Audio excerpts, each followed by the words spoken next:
പ്രിയപ്പെട്ട ഉദ്യോഗാർത്ഥികളെ, HSST computer science പരീക്ഷയുടെ ആൻസർ കീ PSC പബ്ലിഷ് ചെയ്തിരിക്കുകയാണ്.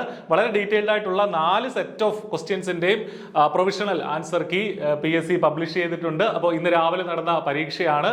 HSST കമ്പ്യൂട്ടർ സയൻസ് 105/2024 എന്നുള്ളതായിരുന്നു ക്വസ്റ്റ്യൻ നമ്പറിന്റെ കോഡ്.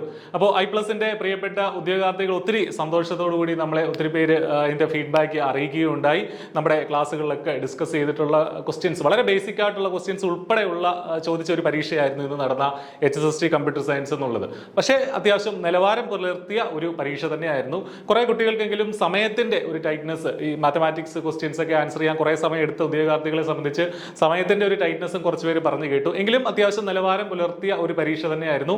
ബേസിക് ആയിട്ടുള്ള ലെവലിലുള്ള ചോദ്യങ്ങൾ ഉൾപ്പെടെ ഉണ്ടായിരുന്നു. വളരെ മോഡറേറ്റ് ലെവലിലുള്ള മാർക്കുകളൊക്കെയാണ് അല്ലെങ്കിൽ കിട്ടാൻ സാധ്യതയുള്ളത് എന്നുള്ള രീതിയിലാണ് നമുക്ക് ഫീഡ്ബാക്ക് കിട്ടിയത്. അപ്പോൾ പ്രൊവിഷണൽ ആൻസർ കീ PSCയുടെ വെബ്സൈറ്റിലുണ്ട്. നമ്മുടെ ഈ ഒരു വീഡിയോയുടെ ഡിസ്ക്രിപ്ഷനിൽ പ്രൊവിഷണൽ ആൻസർ കീയുടെ ലിങ്ക് നമ്മൾ പ്രൊവൈഡ് ചെയ്യുന്നുണ്ട്. അപ്പോൾ അവിടെ ചെന്നിട്ട് നിങ്ങൾ എഴുതിയ നിങ്ങളുടെ ക്വസ്റ്റ്യൻ പേപ്പർ ഉൾപ്പെടെ അതിലുണ്ടാവും. അപ്പോൾ അതിൽ നിങ്ങളുടെ ക്വസ്റ്റ്യൻസ് നിങ്ങൾ മാർക്ക് ചെയ്ത ഉത്തരങ്ങളുമായി കമ്പയർ ചെയ്ത് എത്ര മാർക്ക് നിങ്ങൾക്ക് കിട്ടിയെന്ന് ഒന്ന് വിലയിരുത്തുക. നമ്മുടെ ഈ വീഡിയോയുടെ കമന്റ് ബോക്സിൽ നിങ്ങളുടെ പരീക്ഷയെക്കുറിച്ചുള്ള ഫീഡ്ബാക്കും അതുപോലെ തന്നെ നിങ്ങൾക്ക് കിട്ടിയ മാർക്കും ഒന്ന് കമന്റ് ചെയ്യണമെന്ന് അഭ്യർത്ഥിക്കുകയാണ്.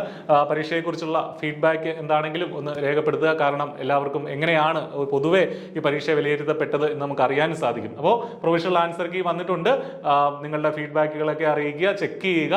അപ്പോൾ പരീക്ഷ നന്നായിട്ട് എഴുതാൻ സാധിച്ചില്ല, ചിലർക്കെങ്കിലും അങ്ങനെ ഒരു വിഷമം ഉണ്ടാവും. പക്ഷേ അതിൽ നിരാശരാവരുത്. നിങ്ങളുടെ പഠനം ഇവിടെ നിർത്തരുത്. കുറേ നാളായിട്ട് നിങ്ങൾ ഈ പരീക്ഷയ്ക്കായിട്ട് പഠിക്കുന്നുണ്ട്. അടുത്ത പരീക്ഷയ്ക്കായിട്ട് ഇനിയും അവസരങ്ങൾ വരും. കമ്പ്യൂട്ടർ സയൻസ് മേഖലയിൽ ഇനിയും ഒരുപാട് PSC പരീക്ഷകൾ വരും. അപ്പോൾ അതിനു വേണ്ടിയിട്ട് നിങ്ങളുടെ പ്രിപ്പറേഷൻ കണ്ടിന്യൂ ചെയ്തുകൊണ്ടേ ഇരിക്കുക. പഠനം അവസാനിപ്പിക്കരുത് എന്നുള്ളതാണ് ഒരു PSC ഉദ്യോഗാർത്ഥി ചെയ്യേണ്ട ഏറ്റവും വലിയ കാര്യം. ഇതിന്റെ മാർക്ക് നോക്കിയ ശേഷം അതവിടെ വിട്ടേക്കുക. ഇനി ഷോർട്ട് ലിസ്റ്റ് വന്നിട്ട് നമുക്ക് ബാക്കിയുള്ള കാര്യങ്ങളൊക്കെ ശ്രദ്ധിക്കാം. അപ്പോൾ നന്നായിട്ട് പഠിക്കുക, നന്നായിട്ട് പരീക്ഷ എഴുതി ഇനി മുന്നോട്ടുള്ള യാത്രയിലും എല്ലാവിധമായ ഭാവങ്ങളും നേരുന്നു. All the best. Thank you.